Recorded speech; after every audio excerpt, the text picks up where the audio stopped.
Bonjour donc Arnaud Lucosi. On le disait évidemment, sans réseau, pas de contenu, jusque-là tout va bien.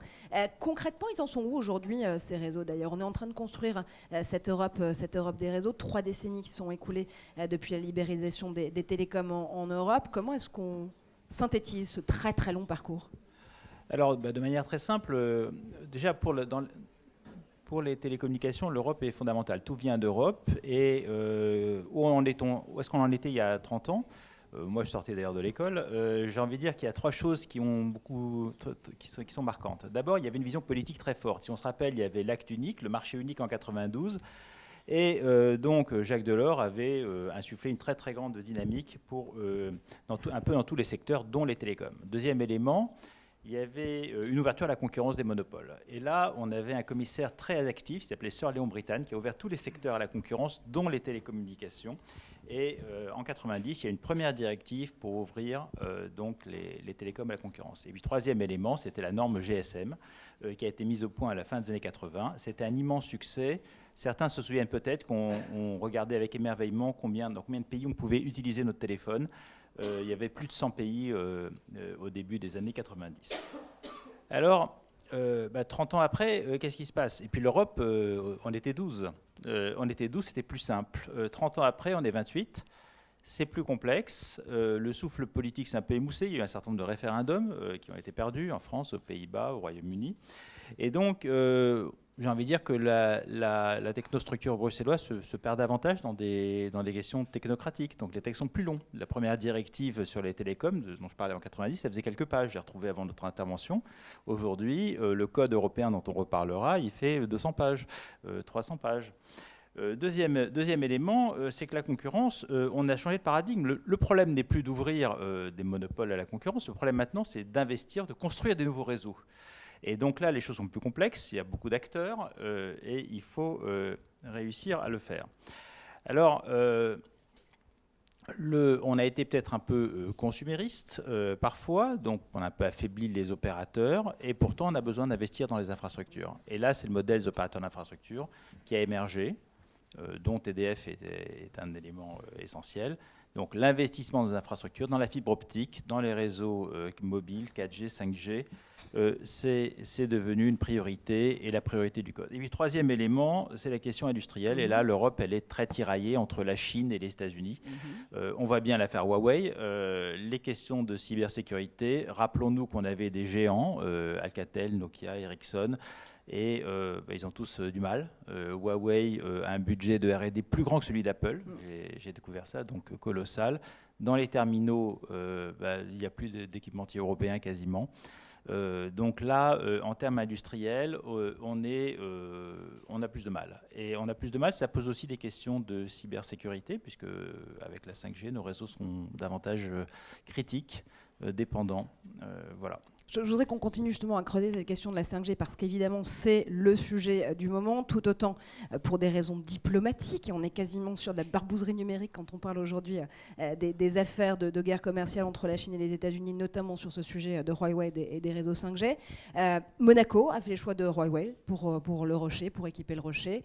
Le Parlement britannique est en train de peut-être autoriser Huawei à opérer aussi sur l'axe 5G. Beaucoup de pays se posent encore plein de questions en la matière. Oui, mais vous le rappeliez, on a eu du mal à la construire, cette 5G, de façon industrielle ici en Europe et en France. Je me souviens encore des discussions, ça date pas d'il y a si longtemps que ça, entre Nelly Creus à l'époque, côté Commission européenne, et Stéphane Richard, qui se partageaient l'addition et qui se renvoyaient à fleur et moucheté par article de presse interposé, qui réglerait les 500 millions à payer pour avancer les travaux du développement de la 5G. Aujourd'hui, on arrive finalement en Europe avec un seul acteur qui est à peu près capable de le faire, c'est Ericsson. Concrètement, pourquoi est-ce qu'on en est arrivé là? Bon, alors, je ne crois pas que disons, nous, TDF, on est opérateur d'infrastructure, donc on n'est pas équipementier télécom. Bien donc, sûr, donc je voulais avoir votre perspective sur le sujet. Donc là-dessus, qu'est-ce que je peux dire? Je crois qu'il y a un équipementier qui a mis une énorme force en R&D, qui est Huawei, qui est performant. Ericsson est aussi un excellent équipementier. Est-ce que l'Europe est en retard? Pas nécessairement à ce stade, puisque, comme je le disais, le problème maintenant, c'est d'avoir un cadre pour investir et construire des nouveaux réseaux. Les réseaux 5G, à ma connaissance, ne sont pas construits. Donc les licences ne sont pas encore attribuées. Les conditions, la norme elle-même est encore en train d'évoluer. On n'est même pas à la dernière étape de la norme. Donc je ne crois pas que la partie soit définitivement jouée, ce qui veut dire aussi que je ne crois pas que les opérateurs aient choisi leurs équipementiers. Donc tout cela se mettra en place. Mais pour moi, la vraie question est, est-ce qu'on arrivera en Europe, et c'est l'une des dispositions du code, à avoir une harmonisation en Europe des conditions d'attribution du spectre pour les mobiles, et le nouveau code permet des avancées en la matière, c'est-à-dire autorise la Commission et les États membres à avoir le droit de regard croisé finalement sur comment on vend les fréquences.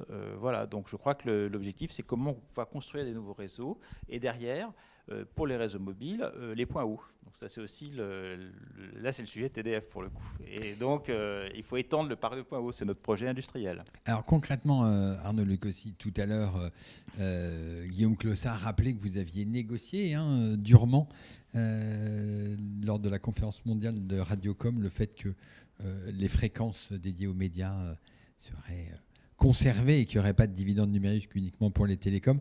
Là, on arrive avec la 5G et on a entendu, et j'aimerais bien vous entendre là-dessus, dire que la 5G pouvait être une alternative à la TNT. Et donc, finalement, ce mélange avec les télécoms prendrait à peu près toutes les fréquences pour faire tous les services, à la fois télécoms et médias. Qu'est-ce que vous en pensez? Et question alternative, est-ce que ça arrange TDF? Bon, d'abord, TDF, nous sommes actifs dans les télécoms et dans l'audiovisuel. On fait d'ailleurs un peu plus d'activités dans les télécoms que dans l'audiovisuel. Il y en a une qui est en croissance, l'autre qui baisse un peu. Donc, j'ai envie de dire que j'essaie de regarder surtout de manière objective. Je suis un ingénieur, il y a des données économiques, je m'intéresse aussi beaucoup à l'économie. Qu'est-ce qu'on peut dire? D'abord, la TNT, elle a beaucoup d'avantages. Je crois que tout le monde les connaît, gratuite, partout. Elle est gratuite, elle va partout.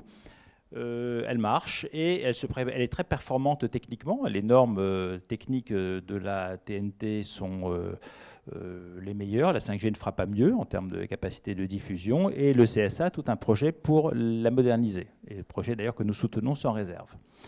Il y a tout un système de régulation. Alors, est-ce que la 5G permet de faire de la diffusion? C'est un peu ça la question. C'est permis grâce à une fonctionnalité qui s'appelle le IMBMS, qui existe déjà en 4G. Elle n'est pas utilisée. Alors on peut déjà se poser la question, pourquoi elle n'est pas utilisée en 4G? Est-ce qu'elle sera utilisée en 5G? Moi, j'en sais rien. Ce que je peux simplement dire, c'est que, est-ce que les chaînes le souhaitent? Est-ce que les chaînes souhaitent être diffusées par plusieurs opérateurs? Puisque derrière, est-ce que ça veut dire qu'on serait diffusé par plusieurs opérateurs mobiles sur des réseaux mobiles qui ont 20 000 points hauts, alors qu'un réseau de TNT, ça en a 1600. Donc, est-ce qu'on utilisera les grands sites? Est-ce que le CSA pourrait réguler ce type de diffusion? Toutes ces questions me paraissent très importantes et je ne vois pas le début d'une réflexion à ce stade. Donc, je ne crois pas qu'il faille abandonner la TNT à ce stade, et je ne crois pas que ce soit l'intention du CSA qui la soutient très fortement, et TDF avec. Nous soutenons l'action du CSA. Nous avons d'ailleurs même fait un livre blanc l'an dernier à ce sujet. Voilà. Donc, ce que je peux dire. D'accord. Donc, pas de. Alors, il y a une prochaine conférence mondiale des radiocoms en novembre. Quels vont être les enjeux et vous allez vous battre pour quoi cette fois-ci? Je voudrais revenir un instant sur la question du spectre qui a été évoquée, parce que c'est ça le sujet. Alors, on a effectivement eu en 2014 le rapport de Pascal Lamy qui a permis d'arbitrer, de dire on réserve les fréquences de la télé jusqu'en 2030 et moyennant quoi l'audiovisuel rend la bande 700 aux opérateurs mobiles. C'était un peu l'arbitrage. Vous devez investir pour rendre la bande 700 et en échange, je vous laisse les fréquences audiovisuelles jusqu'en 2030 puisque je constate qu'il y a encore une très forte utilisation de ces fréquences. Non, ça a été inscrit dans la loi française, dans une décision européenne. Mais ce que je voudrais dire par rapport au débat européen, qui est celui d'aujourd'hui aussi, c'est que nous, on a participé au groupe Lamy TDF. On était membre du groupe Lamy. Et on a vu Lamy, qui était le directeur de cabinet de Jacques Delors, d'ailleurs, dégager une vision politique. Un souffle, comme je le disais, un souffle politique. Et donc, il a réussi à trouver cet équilibre. Et qui, derrière, s'est transposé dans des textes internationaux. Et ça, j'ai trouvé ça admirable. Alors maintenant, on a une CMR qui arrive. Donc, à la fin de l'année 2019, elle se tiendra en Égypte. Et Objectivement, il n'y a pas d'enjeu majeur pour l'audiovisuel de manière prévisible. C'est-à-dire la discussion sur les fréquences de la télé sera peut-être reportée en 2023. Pour l'instant, il n'y a rien sur la table. La principale discussion, ça se tournera autour des bandes hautes pour la 5G, 26 GHz et plus haut, qui sont d'ailleurs déjà largement harmonisés en Europe. Ce que je voudrais peut-être dire, que tout le monde ne le sait peut-être pas, c'est que ces conférences mondiales, c'est l'ONU. On est dans la région 1, donc l'Europe... 48 pays, je crois. Il y a l'Afrique, on est avec l'Afrique, 46 pays, avec les pays satellites de la Russie, 11 pays, avec les pays arabes, 22 pays, et donc on est obligé de trouver des consensus régionaux. Juste avant de vous laisser partir, parce que le temps tourne très vite autour de cette table, vous êtes actionnaire de Molotov, me semble-t-il. Deal ou pas deal avec SFR ? Je ne sais pas, je ne m'occupe pas de ce dossier et franchement, je ne sais pas répondre à cette question. Alors vous avez botté en touche, mais vous avez aussi des actionnaires qui veulent en trouver d'autres. Deal ou pas deal ? Alors ça, par contre, je sais, c'est le projet de nos actionnaires, de 2 actionnaires plus précisément sur les 4, et ils attendent des offres indicatives. Il y a un processus en cours et ça sera peut-être fin mai qu'ils auront les premières indications, mais pour l'instant, c'est un peu prématuré. Des offres indicatives, le processus lui-même se débouclera à l'automne. Voilà. Ou pas d'ailleurs, si les offres leur conviennent. C'est le projet avant tout de nos actionnaires. Merci infiniment Arnaud Lucossi pour ces perspectives sur l'Europe des réseaux.